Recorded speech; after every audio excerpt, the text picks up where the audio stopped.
Wow, we gotta trust the science, people. You gotta trust the science. Big Pharma tells you we got all the scientists to say our drugs are very, very effective. They're very, very safe. And so whatever we prescribe you, you just gotta gobble those pills down, and there's not going to be any problems, okay? And if there is a problem, the problem is with you and your anti-science indoctrination. It's all psychological. So you better keep your mouth shut, or else other people will start to think that they have negative side effects from taking those drugs as well.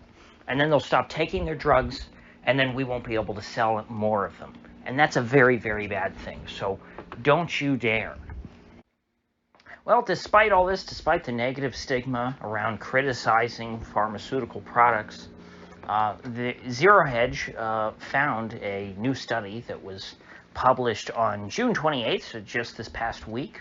And I was glad that they highlighted it because I don't read medical journals and I would have never noticed this came through.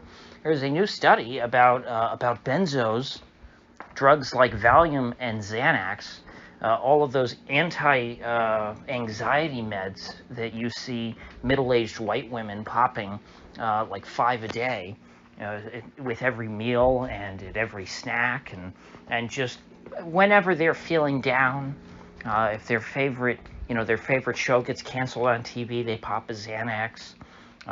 If their boss is mean to them, they pop a Xanax. If they order their steak rare and it comes out medium rare, and then they send it back and it comes back too rare, then they pop a Xanax. Anyway, you know the drugs, you love the drugs. It's what keeps 12.5% of the adult U.S. population going throughout the day. That's right. According to this article, 12.5% of U.S. adults are taking these drugs. And so probably not as bad as the Adderall epidemic, but it's still pretty bad. Well, what did this study find? This study found that, I know, big shocker, there are long-term side effects to taking drugs like Xanax and Valium. And guess what? When you stop taking the drug, that's actually when things get worse. Your symptoms, your side effects, they don't go away. They stay just as bad or get worse. And so once you get on these drugs, once they've damaged you, once they've changed your body, there's no going back. That's just who you are from now on. These drugs, it would seem, we can infer based on the data in the study, it doesn't outright say this because they didn't prove it, I don't think, like chemically. They didn't observe this in a petri dish.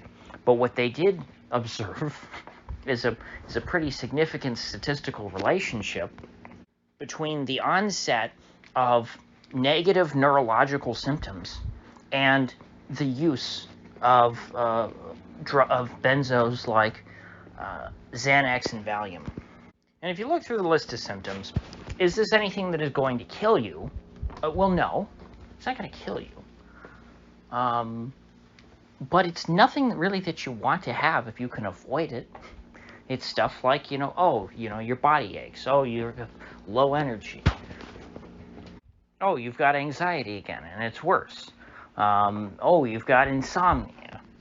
And sure, you could say some of these, you could say, well,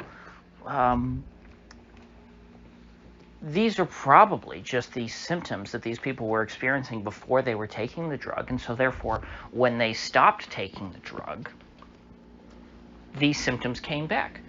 Well, it makes perfect sense that someone who's supposed to be on anxiety medication feels anxious after they stop taking their medication.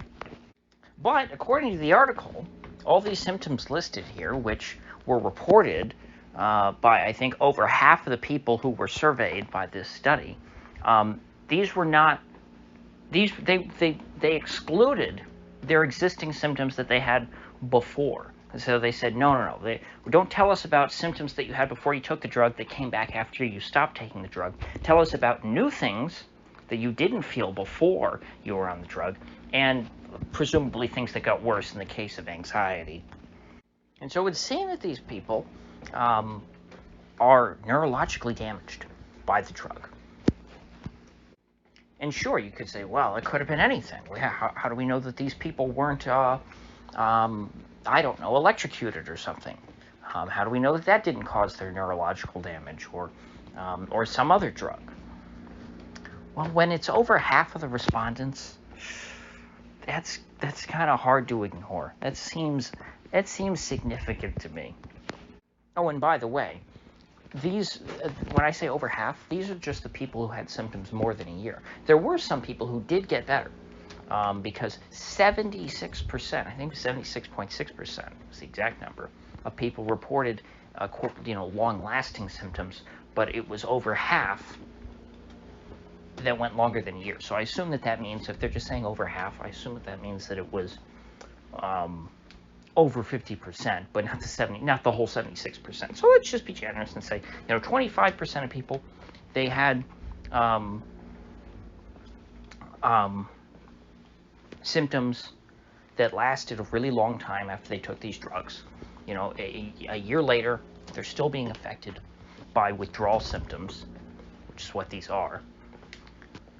Which is, insane to think for a drug going through withdrawals for a year. But eventually it goes away and they get better. And they just get back to being their same crappy self that they were before they were prescribed these drugs. But for over half the people,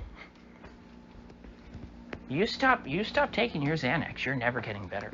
You get worse, you go downhill, and that's as good as it gets. It never gets better. The only thing that can bring you back to some modicum of normalcy is if you go back on the drug. So, these are lifelong addicts. These are people who cannot function well. They might be able to exist, they might live, but they're not going to have the same quality of life unless they stay on these drugs and continue to take them more and more and more. And so, I obviously can't give medical advice to any of you, but I would tell you, in my case, if I'm ever prescribed one of these drugs, I'm not taking them, because I don't want to be permanently damaged. I don't want to be a lifelong addict of some drug. It's different to say, you have to pop a pill every day. When you get old people, they take all these pills every day. You know what? A lot of those are vitamins and stuff. It's not something that is just trying to, put your feed an addiction. I don't think that, when you get old and you have to take all these pills, I don't think it's because you're addicted to them. I think it's because they tend to be, at least I would hope, things that are good for you. Like, what's that, Preservision, right? Don't all the old people take Preservision every day to preserve their vision? Xanax is not like that. Xanax is there to change your mood. It's there to screw with your brain. And when you have big pharma going inside your brain and messing around up in there, there's a decent chance that they could do some damage. And sure, this is catastrophic damage? No, but it's not good either. It is damage. It's damage that you probably would want to avoid, if at all possible.